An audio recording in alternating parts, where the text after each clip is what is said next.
Good day, Professor Chokorda and friends. My name is Kezza Hertanto, and today I'm gonna present you all a presentation of material and process. Computer Integrated Manufacturing or CIM. As the name suggests, integrates the software and hardware needed for computer graphics, computer-aided modeling, computer-aided design, and manufacturing activities. From initial product concept through its production and distribution in the marketplace. The following is a brief outline of the various elements in CIM. First one is Computer Numerical Control or CNC. First implemented in the early 1950s, this is a method of controlling the movements of machine components by the direct insertion of coded instruction in the form of numerical data. Next is Adaptive Control or AC. The processing parameters in an operation are automatically adjusted to optimize the production rate and product quality and to minimize manufacturing cost. The third is industrial robots. Introduced in the early 1960s, industrial robots have rapidly been replacing humans, especially in operations that are repetitive, dangerous, and boring. As a result, variability in product quality is decreased and productivity improved. Next one is automated materials handling.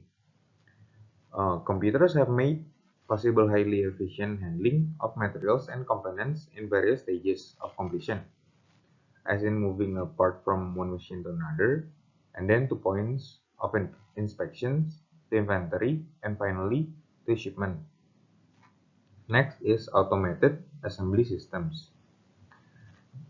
These systems continue to be developed to replace assembly by human operators, although humans still have to perform some operations. Next is computer-aided process planning or CAPP. By optimizing process planning, the system is capable of improving productivity, product quality, and consistency, hence reducing costs. Next is group technology or GT. The concept behind group technology is that parts can be grouped and produced by classifying them into families according to similarities in design and the manufacturing processes employed to produce them. Next is just-in-time production or JIT. The principle behind JIT is that supplies of raw materials and parts are delivered to the manufacturer just in time to be used, and then parts and components are produced just in time to be made into sub-assemblies, and third, products are assembled and finished just in time to be delivered to the customer. As a result, inventory carrying costs are low, defects in components are detected right away, productivity is increased, and high-quality products are made at low cost. Next is cellular manufacturing or CM.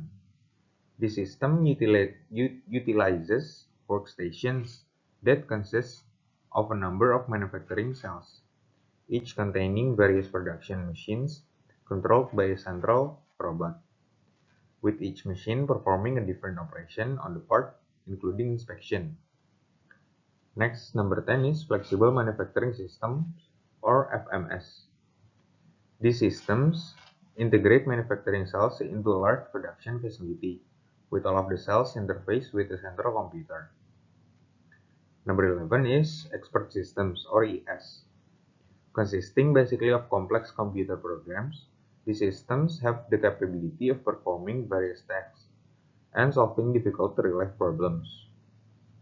Next is Artificial Intelligence or AI. Computer control systems are now capable of learning from experience and making decisions that optimize operations and minimize costs, ultimately replacing human intelligence. Last one is Artificial Neural Networks or ANN. These networks are designed to simulate the thought processes of the human brain, with such capabilities as modeling and simulating production facilities, monitoring and controlling manufacturing processes, diagnosing problems in machine performance, and conducting financial planning and managing a companies.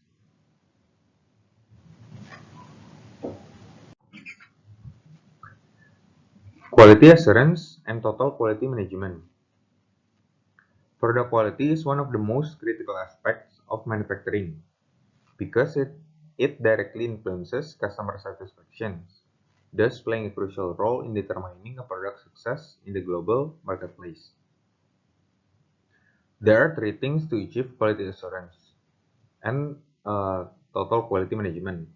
The first one is quality standard. An example of quality standard is ISO 9001. Shown from the figure on the screen, ISO 9001 is a standard for quality management.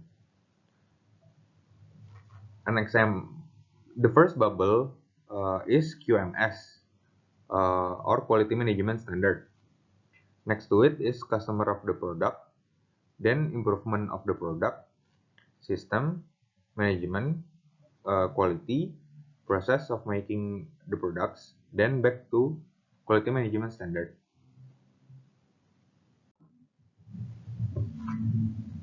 Human factors engineering. The two main objectives of human factors engineering is to assess whether the design can harm those using the equipment or facility, and to assess whether the design allows human failures that potentially impact the system.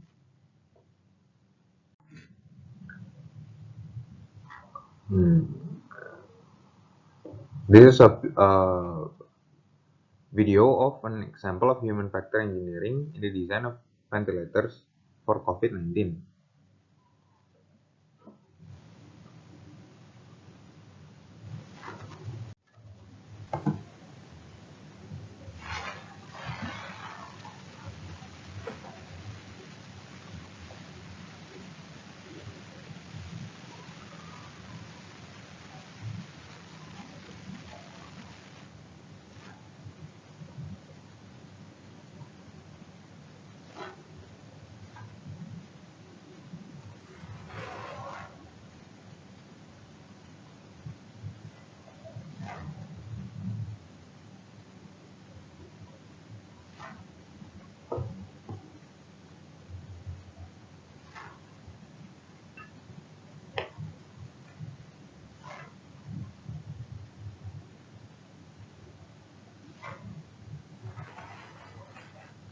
The credit is from www.covid19.ergonomics.org.uk.